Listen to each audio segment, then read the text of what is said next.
Olá, irmãos. Decidi gravar mais um vídeo aí para estar conversando com vocês, porque eu estava lendo Atos 16 e fala sobre, no comecinho ali do capítulo, fala sobre Paulo e Silas. Eles estavam andando pelas cidades, estabelecendo igrejas, né, fazendo o ID, assim como nós, né, fazendo o ID, falando às pessoas do Evangelho. E me chamou a atenção o versículo 4, que diz assim: nas cidades por onde passavam, transmitiam as decisões tomadas pelos apóstolos e presbíteros em Jerusalém para que fossem obedecidas. Então, eles estavam ali pregando o Evangelho, falando sobre Jesus, né? Mas eles tinham por base os ensinamentos dos discípulos e presbíteros de Jerusalém.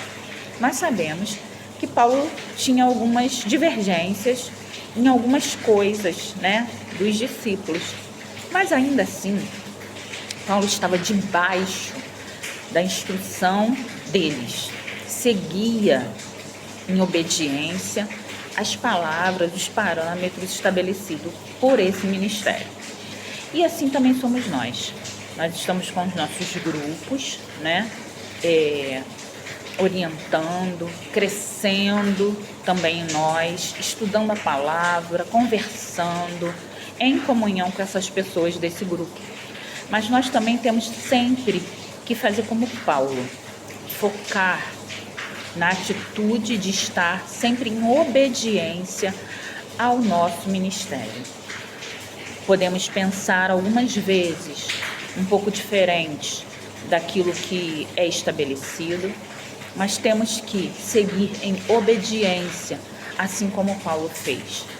Essa obediência, essa organização eclesiástica, ela nos protege, ela nos dá respaldo, ela nos dá autoridade, ela nos abençoa.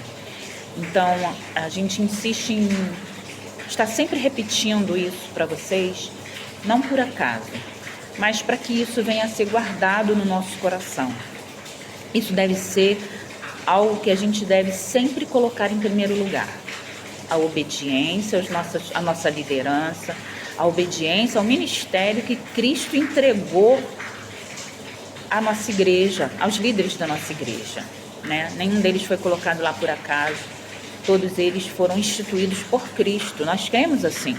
Então nós devemos, apesar de muitas das vezes não entender, não compreender, obedecer, seguir as instruções, assim como Paulo e Silas faziam nas cidades onde eles iam passando. Outro ponto que eu queria estar conversando com vocês é a respeito de perseverança, né? Muitas das vezes a gente começa empolgado, né? Algo novo aconteceu, algo novo, um projeto novo, e a gente começa com todo o gás.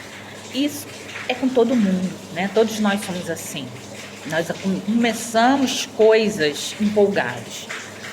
Mas muito mais do que o início, muito mais do que a empolgação do começo, a gente deve ter a constância, né? A própria palavra diz que muito melhor é o fim das coisas do que o início delas, porque isso nos remete à constância, né?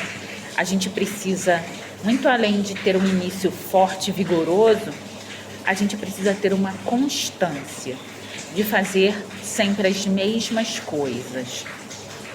A rotina tem um lado negativo, né? Da acomodação, mas ela também tem um lado frutífero, que é o lado da constância, de fazer sempre as mesmas coisas. Algumas vezes vão produzir frutos que a gente não vai ver instantaneamente, não vai ver imediatamente, mas são frutos que vão ser colhidos mais para frente. Então a gente precisa permanecer semeando até nós vermos a colheita, até nós vermos o fruto daquilo que a gente tem semeado. Na agricultura, os frutos não chegam de imediato, assim também na nossa vida, no nosso ministério, no grupo que nós estamos semeando. Nós estamos semeando em pessoas. E temos diferentes solos. Solos que estão férteis, prontos para serem semeados. Alguns solos ainda precisando ser arado, ser peneirado.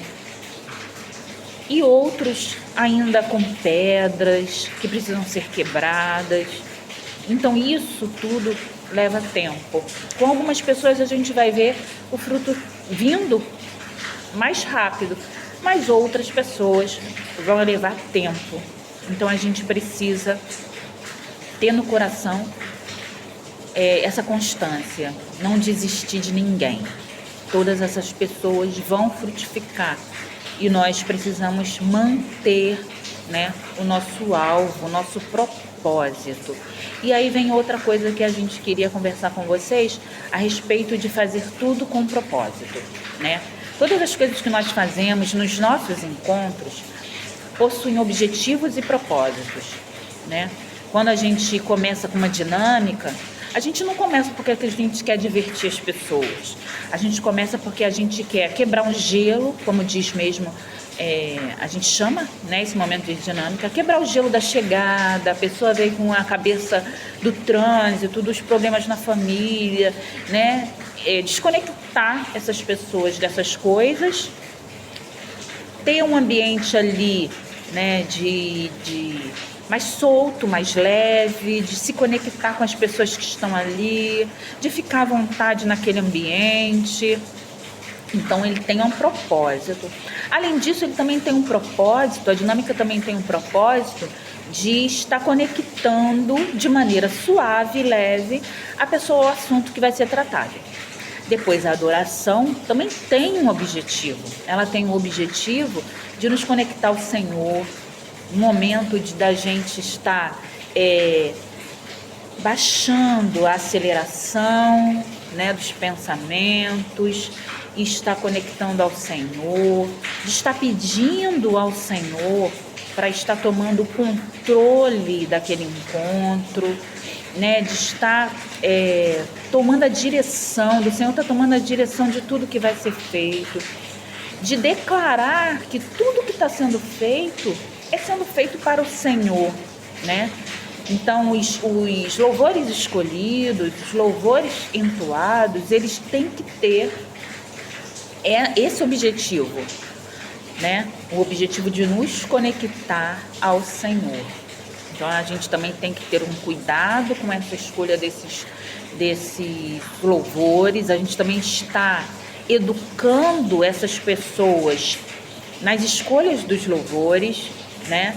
A gente está educando essas pessoas a escolher louvores com base bíblica, louvores cristocêntricos, né? E também a gente é aquele momento que a gente, liderança, está intercedendo, né, ao Senhor para tomar o controle daquele encontro. Na facilitação a gente já vê mais de forma clara, né? A gente já está trabalhando mais diretamente com essas pessoas. Na oração a gente tem, né, o momento em que a gente pede ao Senhor para estar trabalhando nos corações. E na visão Betel a gente está conectando essas pessoas à nossa igreja.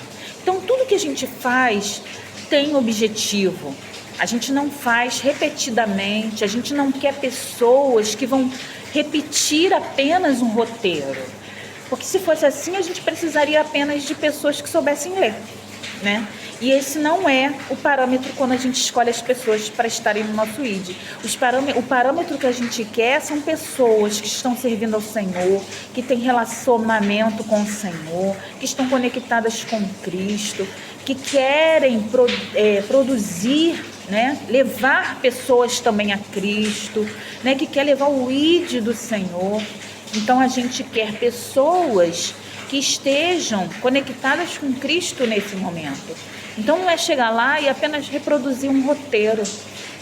É estar conectado com esse propósito, é estar conectado com aquele assunto do dia. É passar durante toda a semana refletindo sobre esse assunto, pensando nesse assunto, buscando informações sobre esse assunto, para você estar de maneira tão encharcada que na sexta-feira, quando você encontra esse grupo, isso tudo flua de você. Então, nós queremos estar reforçando essas instruções para que isso venha estar sempre no nosso coração, né? Alvo, objetivo, propósito, perseverança, constância e obediência. Seguindo assim, nós vamos ser líderes efetivos e que darão frutos para o Senhor, porque esse é o nosso objetivo, né? Oferecer frutos ao nosso Senhor. Um abraço, fiquem com Deus.